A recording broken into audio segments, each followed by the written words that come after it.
आप सभी लोगों को राधे राधे। मैंने कल रावण के और विभीषण और कुंभकर्ण का सभी का वृत्तांत बताया था। इसके बाद आज भगवान का जन्म, रामचंद्र जी का जन्म होना है।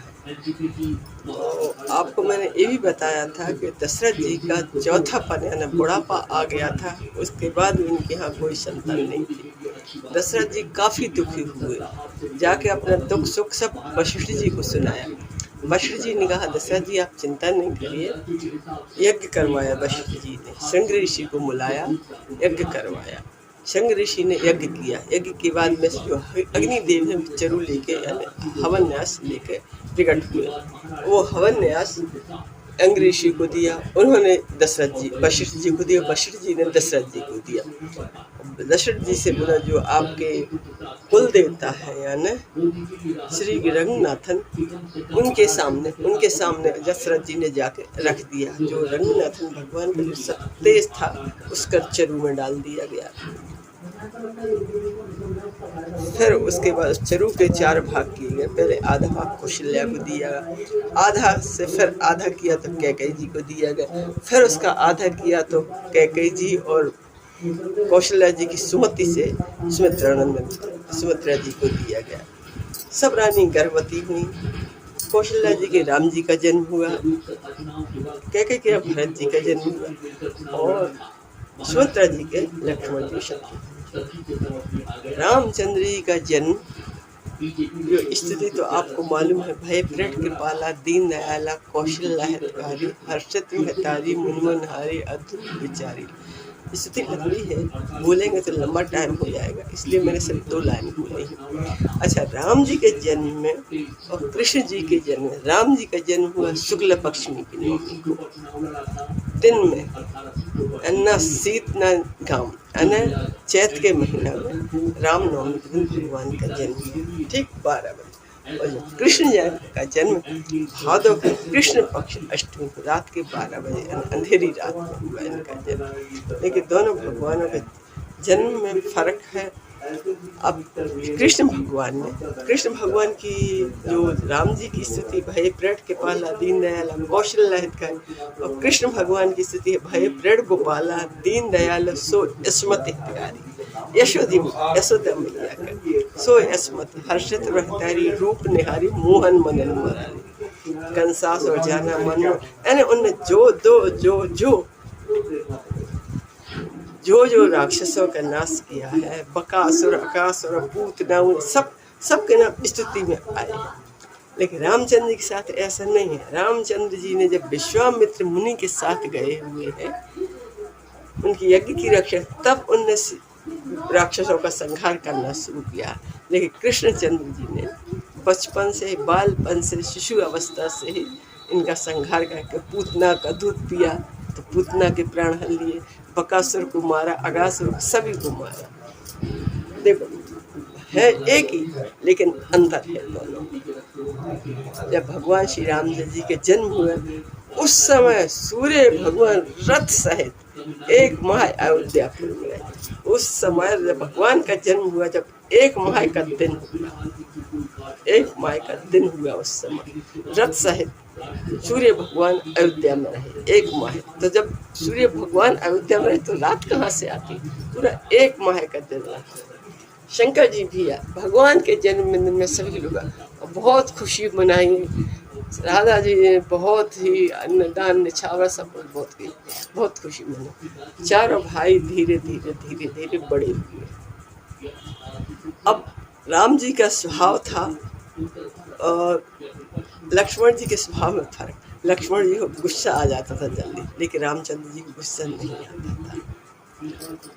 अब यदि भरत जी खेलने में यदि हारते थे तो श्री रामचंद्र जी उनको जिता देते थे। भरत जी हारे नहीं है, जीते हैं। इस तरह से इन लोगों का सब चल रहा है। फिर जब बड़े हुए तो गुरु श्री से विद्या पढ़ने गए। अब इतने जल्दी इनका, वो तो भगवान साक्षात, उनको विद्या सीखने में क्या टाइम लगता है। उन्होंने सब ज्ञान हासिल कर लिया घर आए। उसके बाद विश्वामित्र जी अयोध्या जी में पधारे राजा के महल में। राजा जी ने बड़ा स्वागत किया उनका। फिर राजा जी ने आने का पूछा तो उन्होंने बोला मुझे राम और लक्ष्मण जी चाहिए। राजा जी ने जे इतनी अप्रिय वाणी सुनी, राजा सुनी प्रिय अप्रिय वाणी दुति कमल कुमलाली, यानी वो उनका मुख सूख गया, घबराहट होने लगी दिल में कि विश्वामित्र जी ने क्या बात मांगी कि राम जी को मांग लिया है।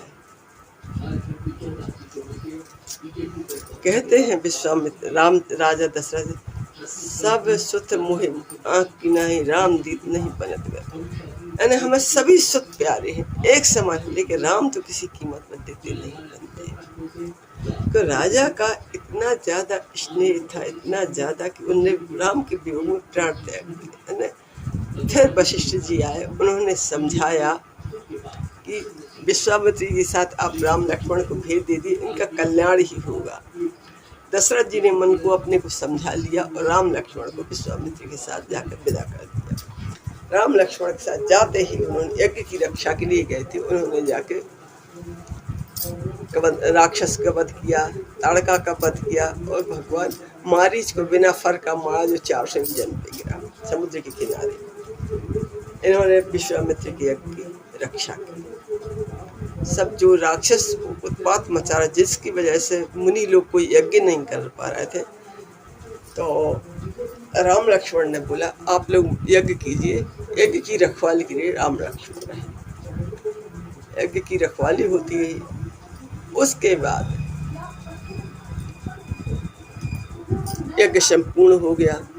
अब विश्वामित्र जी ने कहा कि अपन लोग यानी रामचंद्र जी और लक्ष्मण जी और विश्वामित्र जी गंगा जी के किनारे आगे चले। तो रास्ते में उनको अहिल्या की पत्थर की जो अहिल्या थी बहुत सती स्त्री थी, लेकिन क्या हुआ, गौतम ऋषि स्नान के लिए गए हुए थे। उसी समय इंद्र ने गौतम ऋषि का रूप रख के अहिल्या का धर्म नष्ट कर दिया। जब गौतम जी स्नान करके लौट के आए तो उन्होंने इंद्र को देखा, तब इंद्र को उन्होंने श्राप भी दे दिया और इधर कौशल्या को श्राप दे दिया। जबकि कौशल्या की कोई गलती नहीं थी, तो मालूम था कि ये मुनि है, लेकिन क्या मालूम था कि ये इंद्र है। कौशल्या जी की कोई गलती नहीं थी। तो उसके बाद कौशल्या जी की स्त्री अहिल्या की कोई गलती नहीं थी और उसके बाद उन्होंने श्राप दे दिया। गौतम जी की ऋषि पत्थर की बन गई। अब रामचंद्र जी आगे चलते हैं।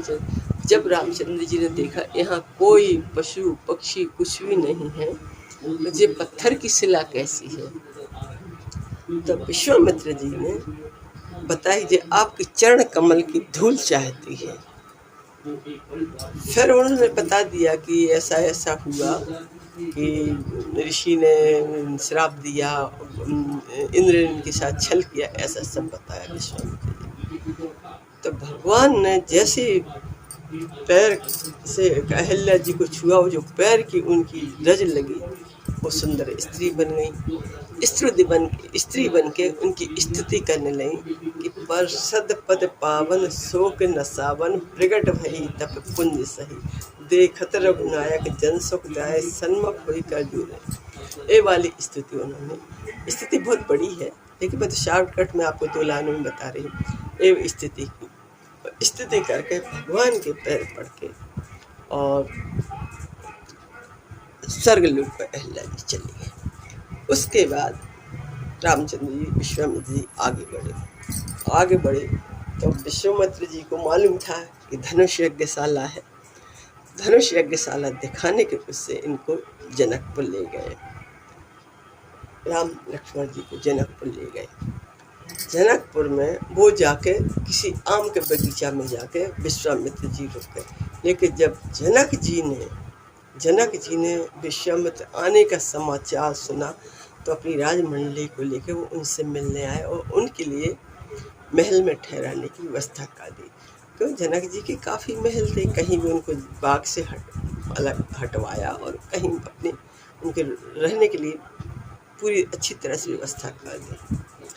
अब जब जनकपुर वासियों ने ये सुना, अब जनक जी राम लक्ष्मण को देखते ही रहते हैं, कहते हैं ये नर है या नारायण है। तो विश्वामित्र जी से राम जी इशारा कर देते हैं कि आप भेद मत खोलिए। ये दशरथ जी बोलते, विश्वामित्र जी बोलते हैं दशरथ जी के कुमार हैं, इनका नाम राम है, इनका नाम लक्ष्मण है, ऐसा बता देते हैं। और जनक जी देखते ही इतने मुग्ध हो जाते, इतने खुश हो जाते हैं कि उनकी नज़र नहीं हट रही राम लक्ष्मण की तरफ से। तो जब मिथिला जनकपुर वासियों ने सुने कि विश्वामित्र जी के 2 राजकुमार आए, जो सभी पूरी जनता देखने के लिए आतुर हो गई, और देखने के लिए सभी जनता। अब उसके बाद जनक जी उनकी अगवानी अच्छे से व्यवस्था करके चले गए। उसके बाद फिर क्या हुआ, लक्ष्मण जी का मन हुआ कि जनकपुर जाकर देखे। अब भैया से संकोच लग रहा है बोलने में, लेकिन रामचंद्र जी सब जान गए कि लक्ष्मण जी को नगर देखने की इच्छा हो रही थी। विश्वामित्र जी से बोलते हैं कि लक्ष्मण जी को नगर देखने की इच्छा हो रही है। तब विश्वामित्र जी कहते हैं कि जाओ दोनों भाई नगर, लक्ष्मण जी जाओ आप लोग नगर देख के, और अब सबके नेत्र आपको देख के शीतल हो जाएंगे, यानी भगवान के दर्शन सब लोग कर लेंगे। राम लक्ष्मण दोनों नगर देखने जाते हैं। स्त्रियाँ झरोकों से, बच्चे उनको बदन छू छू के यानी आनंद स्पर्श कर रहे हैं कि, और स्त्रियाँ खिड़की के झरोकों से सब देख रही हैं, सब बहुत अच्छा, बहुत आनंद ले रही हैं। और सब एक में ये लड़के ये बातों के श्री जानकी जी योग है। लेकिन सबको मालूम है कि जनक जी ने जो प्रण लिया था कि सीता जी ने एक बार धनुष को उठा लिया था।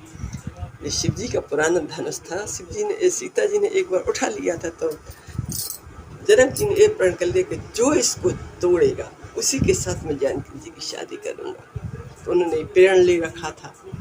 अब उसके बाद वो नगर देखते देखते देखते देखते शाम हुई, संध्या का टाइम हुआ।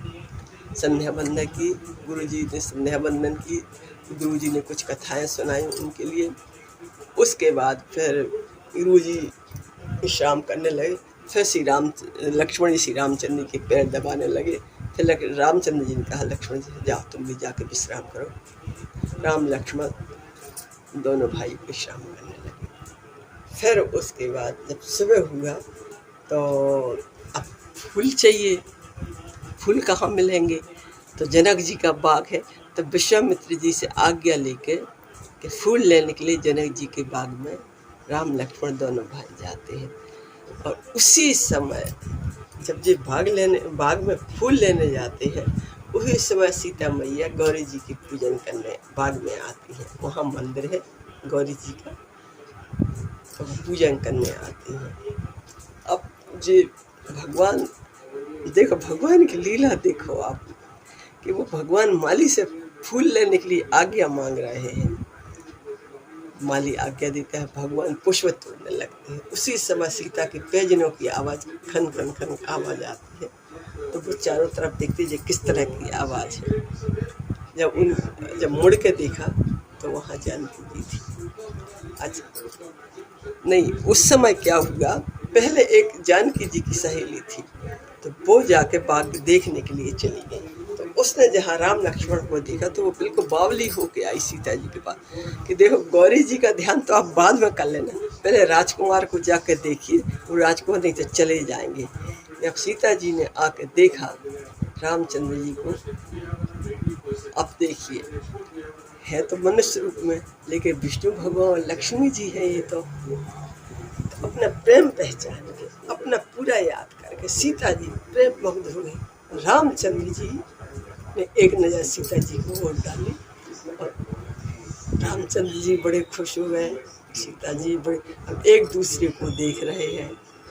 यानी ये देखना एक अद्भुत था, उसकी कोई मुँह से कल नहीं वर्णन कर सकते, अद्भुत था वो देखना। और उसके बाद जब वो सहेली ने देखा कि सीता यानी बिल्कुल इस तरह से हो रही, तो उसने बोला कि ऐसा करो, गौरी दी का ध्यान अब अपन पूजा करने कल फिर आएंगे, अब घर चलते हैं क्यों देर हो रही है अपनी। अब ये फिर मंदिर में जाती है और फिर मुड़ मुड़ के रामचंद्र जी की ओर देखती है और जाके गौरी जी से प्रार्थना करती है, जय जय जय गिरिराज किशोरी, जय महेश मुख चंद्र चकोरी, जय गज बदन सडानन माता, जगत जननी दामिनी दिगाली। यानी इस तरह से मैया से प्रार्थना करती हैं कि उन सीता जी ने तो मन में ठान लिया कि हमारे लिए एक बार मिलना चाहिए, लेकिन पिताजी का प्रण याद कर उनका मन क्षुब्ध हो जाता है, यानी दुखी हो जाता है कि पिताजी ने बहुत कठिन प्रतिज्ञा ली। फिर गौरी जी की पूजा करके उनसे प्रार्थना, सुनिए सिए सत्य आशीष हमारी, पूजा ही मन कामना तुम्हारी।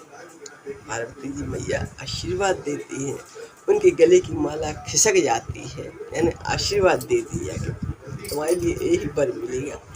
और सीता जी गौरी जी की पूजा करके उसके बाद घर लौट जाती हैं महल में, और इधर रामचंद्र जी फूल लेके विश्वामित्र जी, क्यों श्री रामचंद्र जी को छल कपट तो छूता भी नहीं है।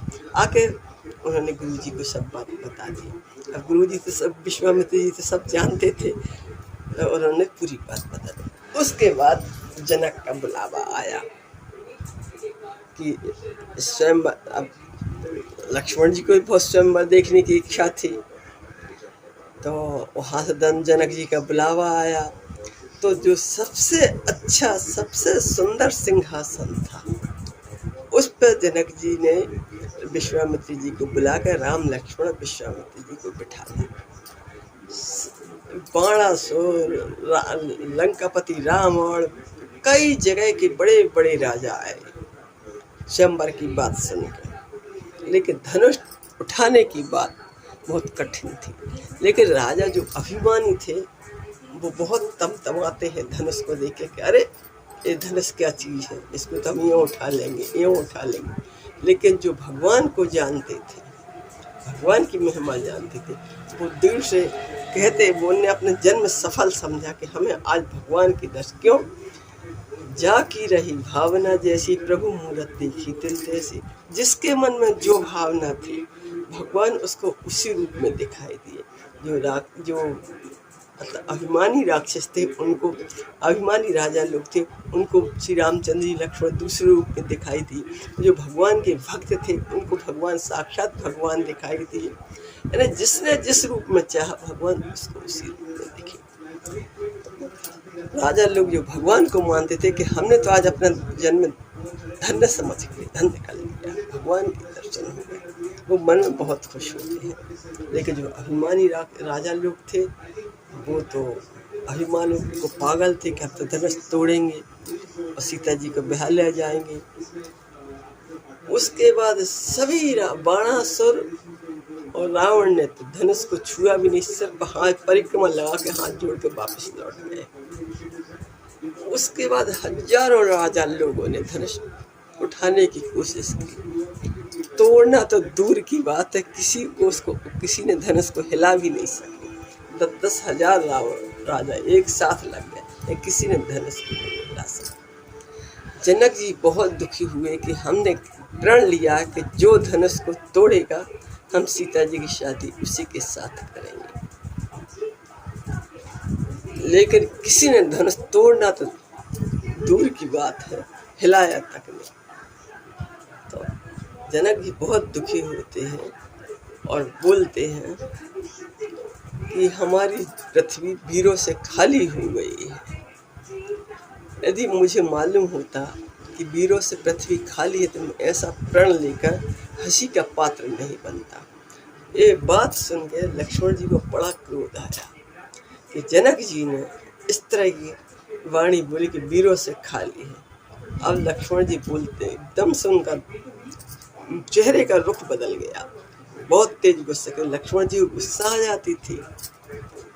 तो अब वो बोलते हैं जनक जी से सब सभा से, कही जनक जैसी रघुकुल, कही जनक जैसी अनुचित वाणी, विद्यमान रघुकुल मणि जाने। जनक जी ने जो अनुचित बात कही है कि वीरों से खाली, विद्यमान यानी रघुनाथ जी के खड़े होते हुए भी जनक जी ने ऐसी बात, यदि मुझे भाई आज्ञा दे तो धनुष तो क्या चीज़ है, पुराना धनुष। मैं पूरी पृथ्वी को उठा सकता हूँ, धनुष को तो मैं मूली की तरह तोड़ सकता हूँ, काफी 100 यंत्र लेके दौड़ सकता हूँ। बहुत गुस्सा हुआ। सीता जी को सुन के मन में थोड़ा संतोष हुआ, क्योंकि सीता जी भी निराश हो चुकी थी, लेकिन सीता जी का मन तो श्री रामचंद्र जी में था। जनक जी की जो रानी सुनैना थी वो भी काफी चिंतित हो गई। जनक जी को संकोच हुआ, क्यों उन्होंने ये शब्द बोल दिया था कि वीरों से पृथ्वी खाली हो गई। उसके बाद क्या हुआ, अब जनक जी को थोड़ा संकोच तो हुआ कि हमने गलत बोल दिया है, लेकिन लक्ष्मण जी को बहुत गुस्सा आया, उन्होंने बहुत शब्द बोले। उसके बाद श्री रामचंद्र जी ने उनको इशारे से बिठा लिया, प्यार करते हुए बिठा लिया। अब विश्वामित्र जी कहते हैं रघुनाथ जी से, रामचंद्र जी से, रामचंद्र जी उठिए, आप धनुष तोड़कर जनक संताप मिटाइए। तो इस पर ये बात सुनकर सुनैना जी को मजाक लगा कि देखो विश्वामित्र जी एक सुकुमार बालकों के लिए, राजकुमार के लिए इतना शिव जी का कठोर धनुष तोड़ने की बोल रहे हैं। विश्वामित्र जी का धनुष तोड़ने की बात बोलना और श्री रामचंद्र जी को उठ के चल देना उनको मजाक सा लग रहा था कि ये तो गलत हो रहा है, कहाँ राजकुमार इतने सुकुमार, कहाँ कठोर धनुष। लेकिन एक सहेली कहने लगी, देखिए सूर्य मंडल देखने में छोटा लगता है सूर्य, लेकिन उदय होते ही चारों तरफ प्रकाश फैल जाता है, पूरे जगत में उजेला हो जाता है। ऐसे ये देखने में बहुत छोटे दिख रहे हैं राजकुमार, इनका महत्व बहुत बड़ा है। तभी बात सुन के सुनैना जी को छोड़ दे कि मेरा कहना है कि श्री रामचंद्र जी धनुष तोड़ेंगे और सीता जी के साथ शादी करेंगे। सुनैना जी की बात बहुत अच्छी लगी। सुनैना जी कहती थी कि जनक जी को क्या हो गया कि जनक जी मना भी नहीं कर रहे, रामचंद्र जी धनुष तोड़ने के लिए उठ गए, लेकिन जनक जी कुछ नहीं बोले।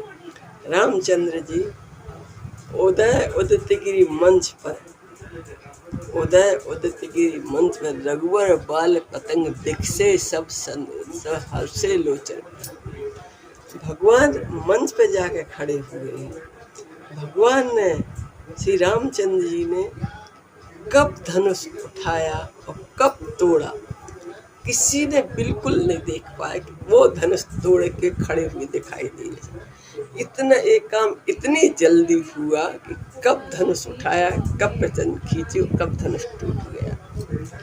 धनुष तोड़ने से पहले लक्ष्मण जी ने सभी को संकेत कर दिया था कि पृथ्वी कोई श्री रामचंद्र धनुष तोड़ना चाहते हैं, सब होशियार हो जाइए, यानी पृथ्वी हिलने न पाए न, सब चीज लक्ष्मण जी ने बोल दिया था। उसके बाद धनुष कब टूटा, कब खींचा, कब टूटा किसी को पता नहीं। सब श्री रामचंद्र जी को धनुष खींचे तोड़े हुए खड़े देखा, सब श्री रामचंद्र जी की जय जयकार बोलने लगे।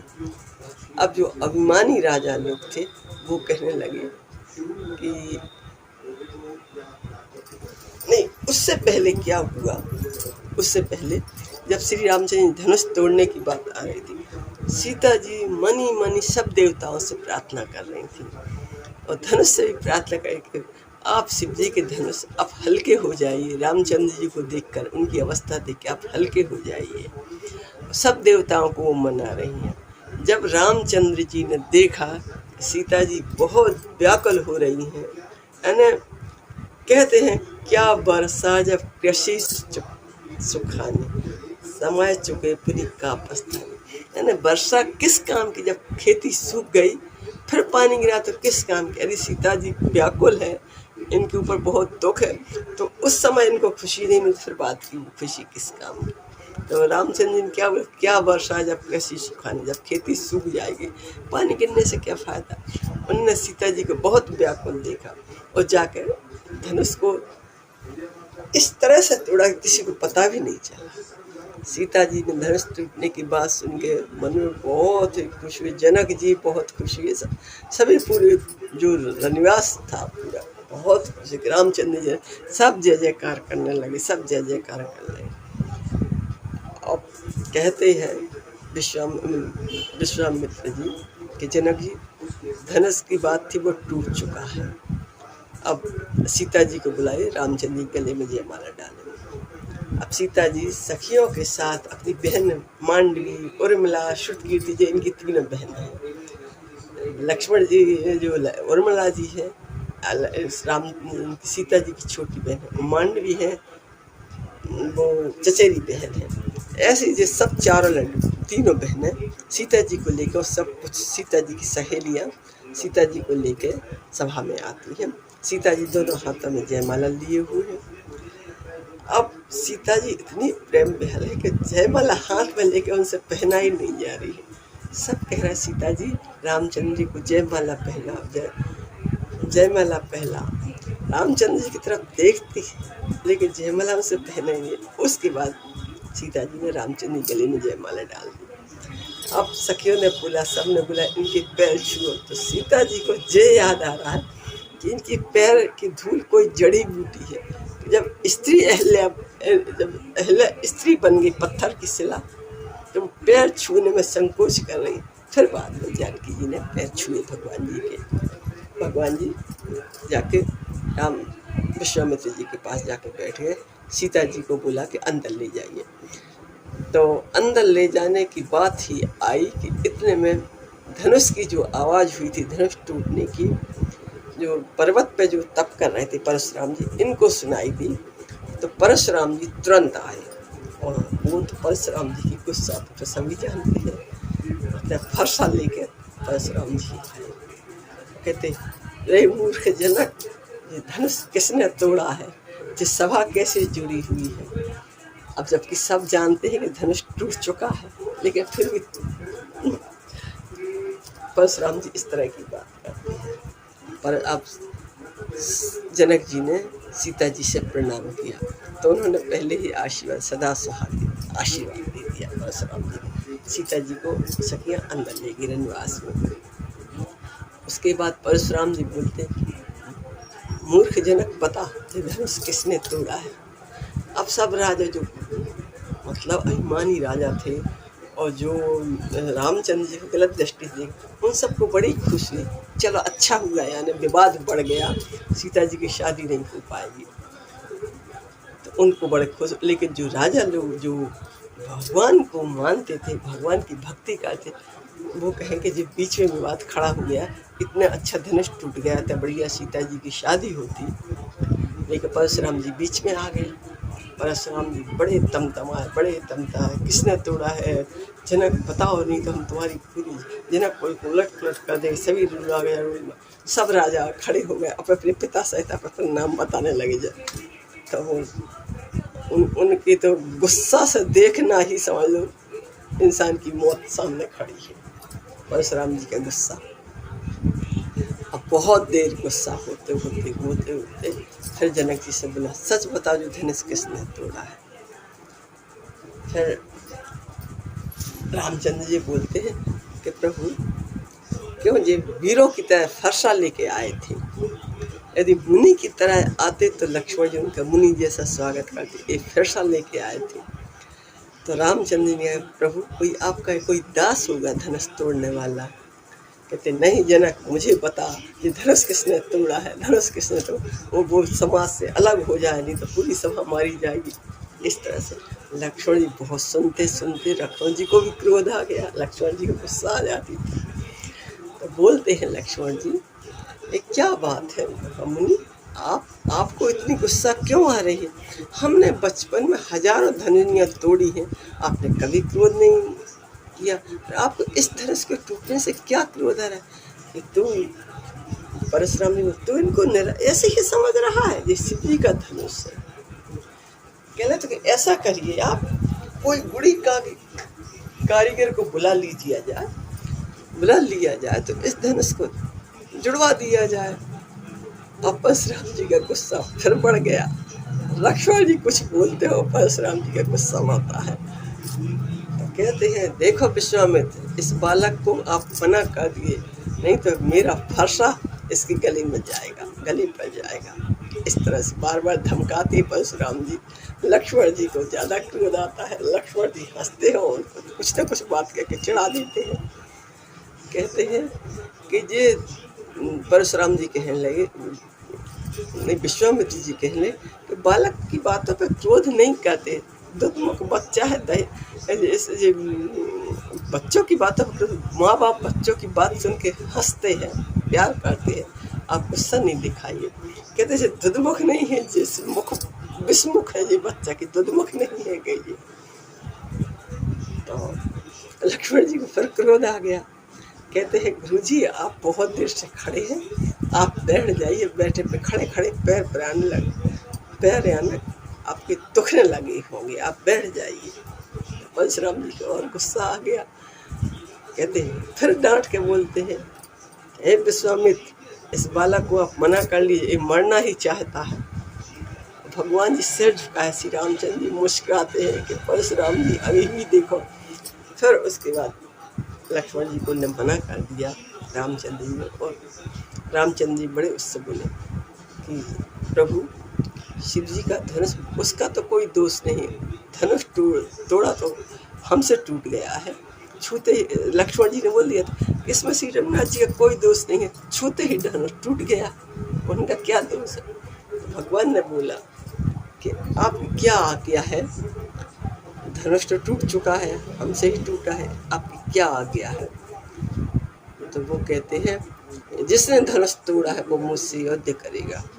तो रामचंद्र जी कहते हैं कि गुरु उस शिष्य में युद्ध कैसा, कहीं आपका परुष सहित परुष राम और मेरा एक छोटा सा राम, आप में हमें बराबरी कैसी हो सकती है।